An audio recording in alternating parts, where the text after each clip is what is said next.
Y claro, después hubo publicaciones en México de poetas españoles. Por ejemplo, se publicó en México un poema que me sigue encantando, de Gerardo Diego, Fábula de X y Seda. Es uno de los intentos más perfectos, diríamos, de creacionismo, unido a la retórica del 17. En el año 1931, puesto que, como se ha visto, Octavio Paz empieza a escribir muy pronto, está ya escribiendo en una revista que no sé si fue fundada por él, Cuadernos del Valle de México. Sí. Y está preparando su libro, que aparece más o menos por esa fecha, Luna Silvestre, primer libro de poemas. Sí, es un libro en el cual hay ecos de estos poetas, y probablemente también de Juan Ramón, aunque yo no había leído a Juan Ramón. Y cuando apareció ese libro, León Felipe, que llegó a México, me dijo, pero estás muy influido, chico, por Juan Ramón Jiménez. Yo no había leído a Jiménez. Yo había leído a los poetas jóvenes españoles, y esos poetas habían influido en mí. En 1934 conoce físicamente por vez primera a un poeta español, que es justamente Rafael Alberti, en visita a México. Exactamente, Alberti y María Teresa León, muy rubia, un poco ticianesca y a veces rubenesca, y él con una cara un poco de Apolo. De Apolo, decía Juan Ramón Jiménez, que se rompió las narices. Llegaron a México en una misión de propaganda política. En aquella época yo creo que Alberti, que era muy joven, tiene 30 y pico de años, acababa de adherir al Partido Comunista. Y había publicado un pequeño libro que se llamaba Consignas, si no recuerdo mal. Me impresionó mucho Alberti. Fue la primera vez, además, que oía a un gran poeta decir sus poemas en público, y fue un espectáculo para mí extraordinario. Después lo conocí, lo visité con frecuencia, y no sé si lo recuerde, yo le regalé un libro de Quevedo. Acaba de salir en una edición nueva de Astrana Marín, un crítico un poco temible, diríamos, un erudito lleno de datos y de ceguera estética. Bueno, el libro de Astrana Marín acaba de salir y yo se lo llevé a Alberti como regalo. Al poco tiempo Alberti publicó unos sonetos, un grupo de poemas dedicados a Sánchez Mejías, en los cuales hay unos sonetos quevedescos, admirables por lo demás. Me gustaría detenerme un momento en esa alusión que ha hecho Octavio a cierto tipo de eruditos o de críticos que tienen una gran ceguera estética, aunque estén atiborrados de erudición y de sabiduría. ¿Por qué será? ¿La erudición es enemiga? No. No. Hay eruditos que han sido maravillosos.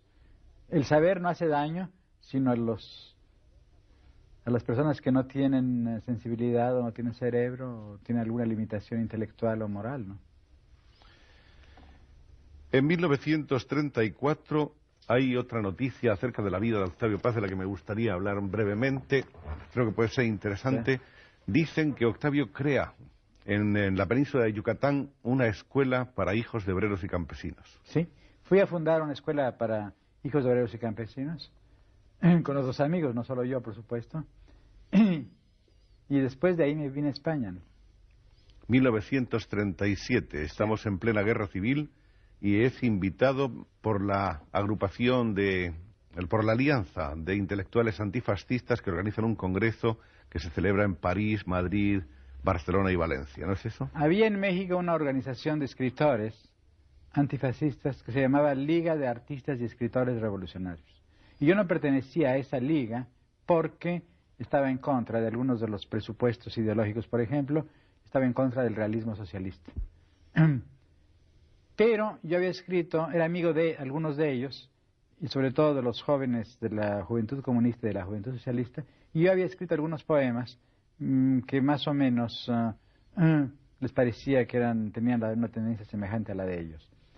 Yo le envié mi libro a algunos poetas españoles, entre ellos y sudamericanos, entre ellos a Neruda y a Serrano Plaja, que formaban parte del comité que invitaba para este congreso. Y yo creo que Neruda, según lo cuenta en sus memorias también, y él me lo dijo alguna vez, propuso que se me invitase a mí, a pesar de que yo no era miembro de esta agrupación de escritores, y se me invitó. Por cierto, yo recibí la carta de invitación cuando estaba en Yucatán, pasando unos días en Chichén Itzá, de modo que pasé del mundo de los mayas a la guerra civil. Una pequeña, un pequeño paréntesis, un inciso aquí. Podemos preguntar, sin riesgo de caer en la indiscreción, si Octavio Paz es militante en algún tipo de partido político. No. No. Yo no creo que los escritores deban militar en iglesias ni en partidos. En una época de mi vida trabajé por el Estado mexicano. Fue una contribución más bien dudosa y que en cierto modo no me siento orgulloso de ella. Creo que los escritores debemos permanecer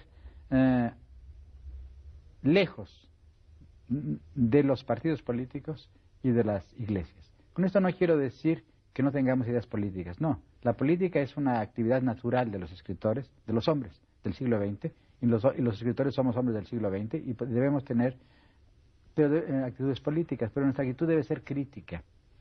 Y creo que la militancia en un partido político no enriquece al poeta ni al escritor, lo empobrece. ¿Y al partido? El partido usa y generalmente... Usa y exprime y generalmente mal. Sí, mira, tenemos el ejemplo de grandes poetas del siglo XX que han militado en el Partido Comunista, pero que su poesía no se ha beneficiado. Pienso en Aragón, pienso en Neruda y pienso en el mismo Alberti. Y pienso en Paul Éluard. Son 3 grandes poetas, o 4 grandes poetas, pero su poesía no se ha nutrido realmente de las consignas. Y cuando se ha nutrido de consignas, se ha empobrecido. Llega del mundo de los mayas en que estaba inmerso Octavio Paz a París, y en París se encuentra con que está recibiéndole Pablo Neruda. Exactamente. Y Aragón, los dos. En aquella época Aragón era director de un periódico, Sesuar, me parece. A mí me emocionó mucho ver, sobre todo, a Pablo,